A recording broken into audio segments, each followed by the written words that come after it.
Mais un arrêt s'impose tout d'abord dans la petite ville d'Ikaruga pour découvrir son temple considéré comme la plus vieille construction en bois du monde.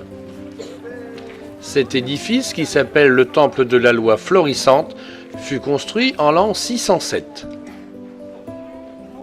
Et même si un important incendie détruisit l'ensemble des bâtiments en 1670, sa reconstruction avec son kondo et sa pagode à 5 étages témoigne de 14 siècles de tradition continue.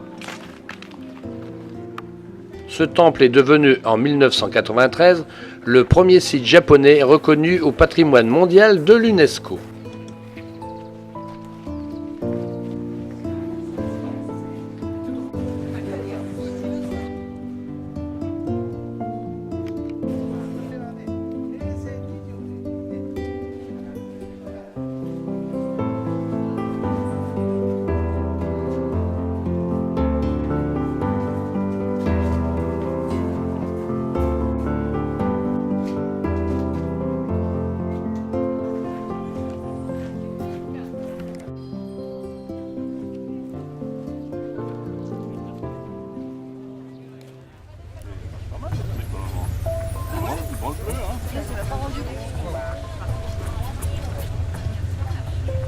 Ça branle plus, hein? La ville de Nara fut fondée au 7e siècle. Classée au patrimoine mondial de l'UNESCO, cette petite ville proche de Kyoto préserve quelques-uns des monuments les plus vieux et les plus célèbres du Japon.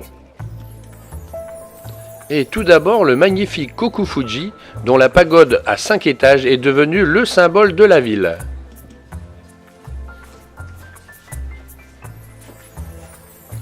Fondé en 669, c'était l'un des 7 plus grands temples de Nara. Il était composé de 175 édifices.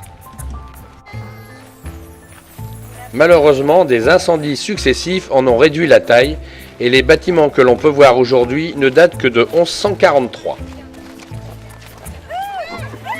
Il est situé au beau milieu du parc de Nara qui couvre 660 hectares et qui voit défiler chaque jour de nombreux promeneurs venant nourrir les quelques 1200 daims apprivoisés qui vivent en liberté dans ce parc.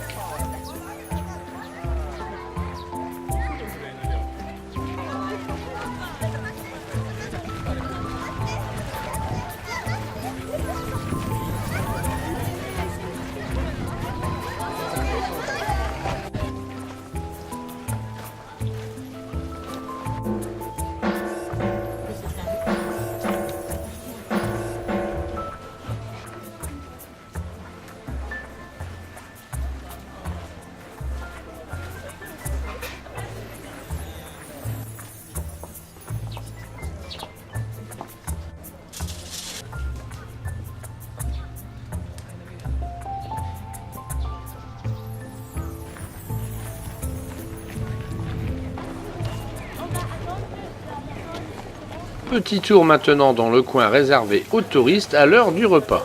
Et puisqu'on en parle, ce n'était pas mieux que d'habitude. Il faut bien admettre que de la cuisine japonaise, on s'en lasse assez facilement.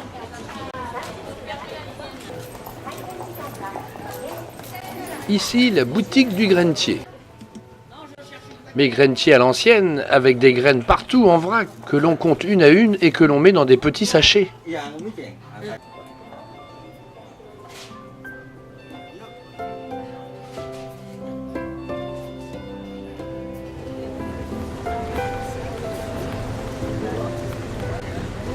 Pour cet après-midi, direction le temple Todaiji. Il est le plus ambitieux complexe religieux érigé au Japon au début du culte bouddhiste.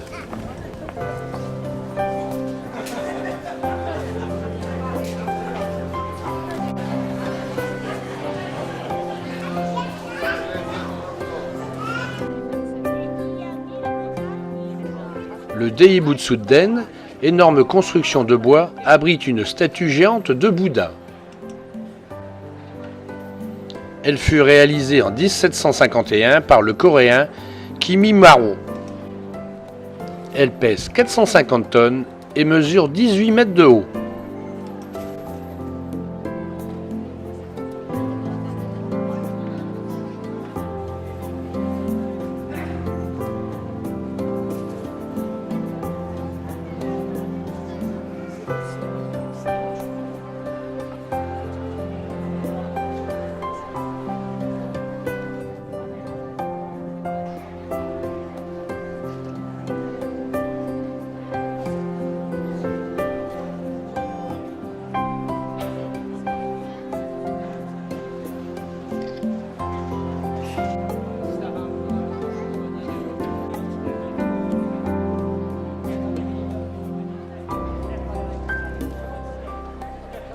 Comme souvent dans la religion bouddhiste, de curieux personnages viennent inquiéter les fidèles.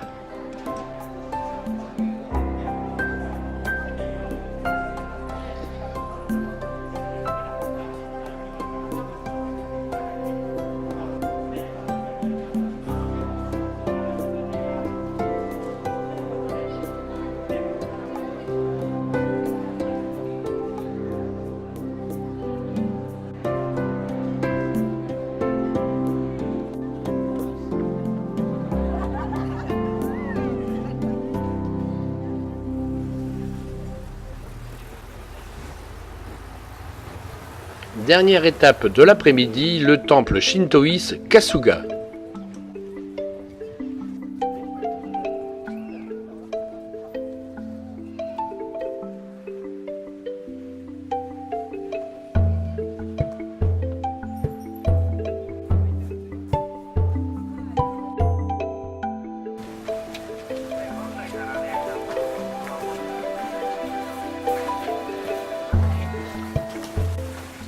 Traversant la forêt, les allées qui mènent au sanctuaire sont bordées de plus de 3000 lanternes de pierre. Chaque année, lors des fêtes qui se déroulent début février et mi-août, toutes les lanternes sont éclairées par 2 bougies.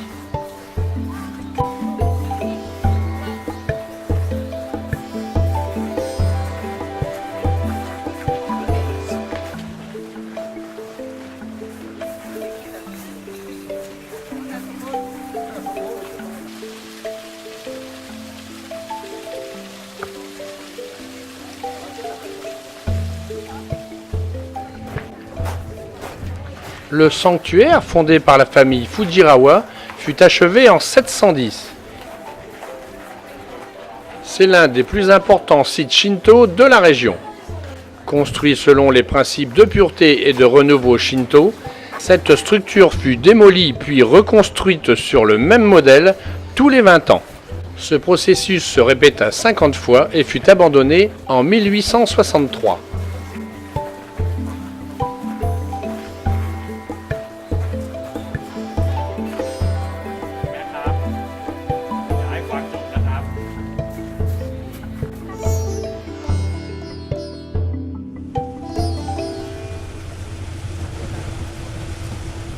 Départ ce matin en direction d'Akone qui se situe dans le parc du mont Fuji. Près de 400 km séparent ces deux villes, au cours desquelles nous pourrons découvrir différents paysages du Japon.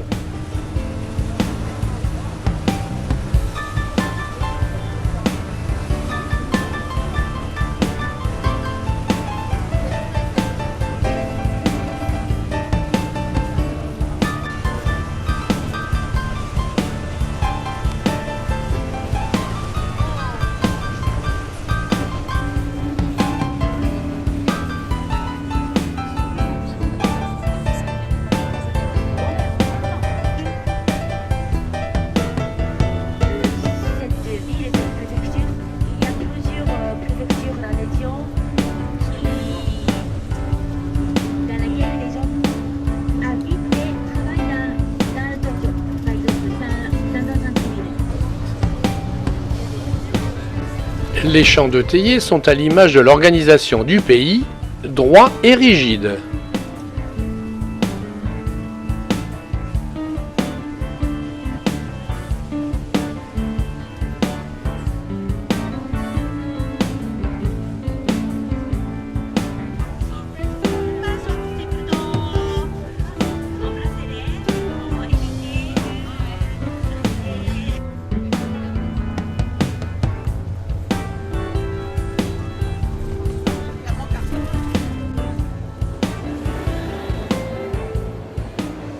Plus de 200 km nous séparent encore du mont Fuji, et pourtant...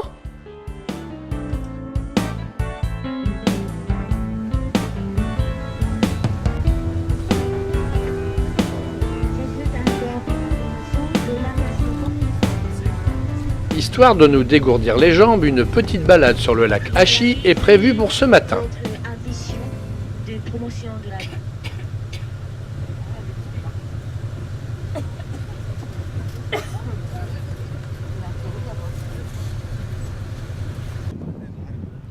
Situé dans le parc national du Fuji, il attire durant l'été un grand nombre de tokyoïtes qui viennent chercher ici la fraîcheur.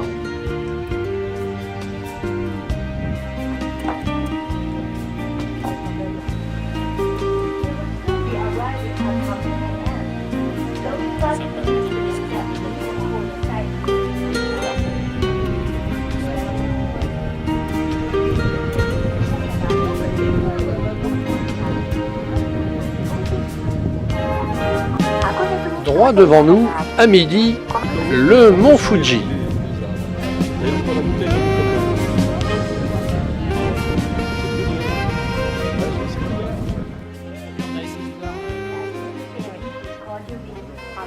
Sitôt débarqué, sitôt transporté. Nous voici maintenant à Owakidani, où les vapeurs sulfureuses s'échappent du flanc de la montagne.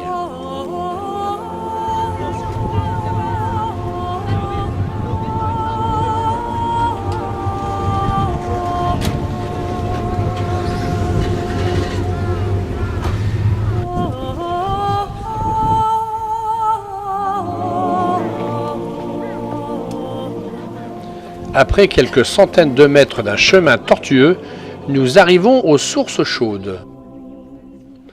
Le plus remarquable, bien sûr, est l'odeur. Les fumerolles et l'eau chargée de soufre vous titillent vite les narines.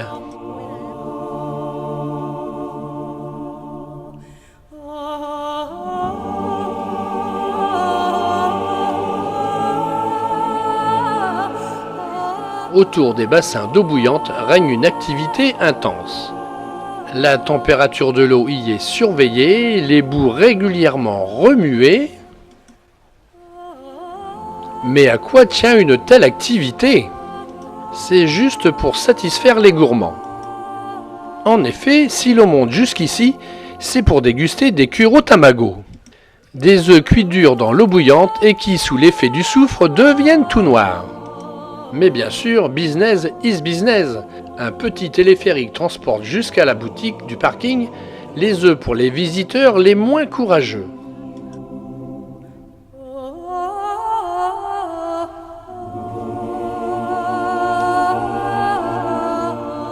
Durant les quelques kilomètres que nous parcourrons pour rejoindre notre hôtel à Hakone, une véritable partie de cache-cache s'engagera entre nous et le Fujiyama.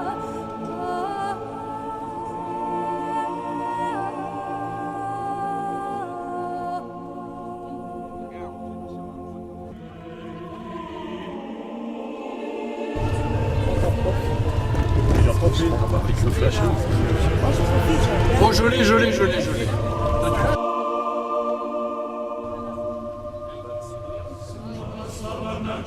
Bon d'accord, le Fuji on le voit, mais c'est brumeux. Hein.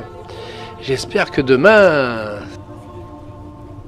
Ce soir nous dormirons dans un ryokan, auberge traditionnelle japonaise.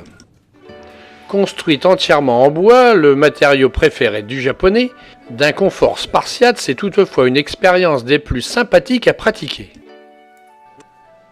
Futon posé sur un tatami de paille de riz, un mobilier des plus rudimentaires, des paravents de papier, c'est le Japon des années 50.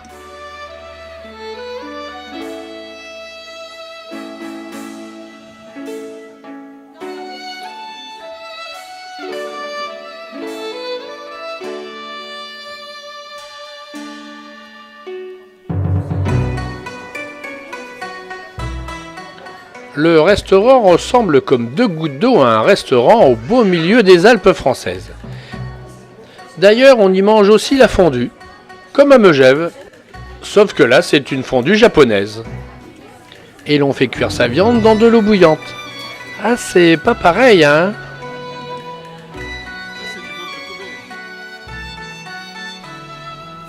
Le point d'orgue de la journée, après le Fuji bien sûr, une nuit sur un futon. Et n'oublions pas le rituel avant de rentrer sous la couette. Demain matin, faudra se lever tôt car la tradition du ryokan, c'est aussi les bains chauds japonais. Il y en a pour les hommes et il y en a d'autres pour les femmes. Mais tout le monde est nu comme un verre. Marrant, non ? Eh ben voilà, ça s'est dégagé pendant la nuit. Et nous pouvons admirer depuis notre chambre le mont Fuji qui nous domine de ses 3776 mètres.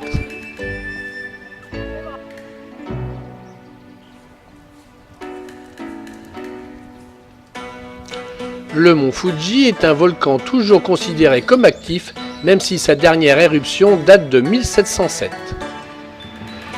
Il représente pour les Japonais, qu'ils soient bouddhistes ou shintoïstes, un symbole religieux puissant. De nombreux sanctuaires et torii jalonnent les différentes voies qui accèdent à son sommet et qui l'été sont très fréquentées. Il est probablement l'une des montagnes les plus photographiées au monde.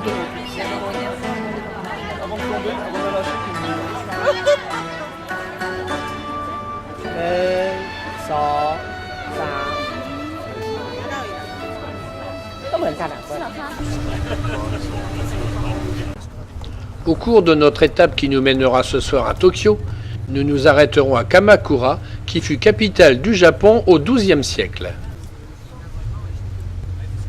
C'est une ville d'art prestigieuse, mais aussi de villégiature, un peu le Deauville des Tokyoïdes qui viennent passer leur week-end dans cette ville.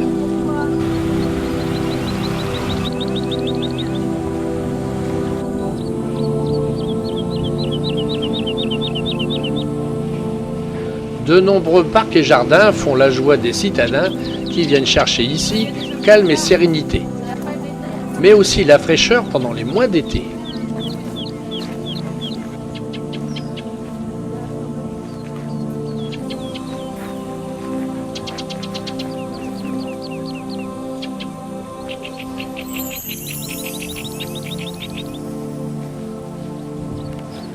Le Tsuru Gaoka. C'est un sanctuaire shintoïste construit en 1063. Il était dédié au dieu de la guerre. On raconte que plusieurs centaines de guerriers se seraient suicidés dans ce temple à la suite d'une sévère défaite. Tout au long de la journée, les prêtres shinto officient dans les nombreuses pagodes qui entourent l'édifice principal.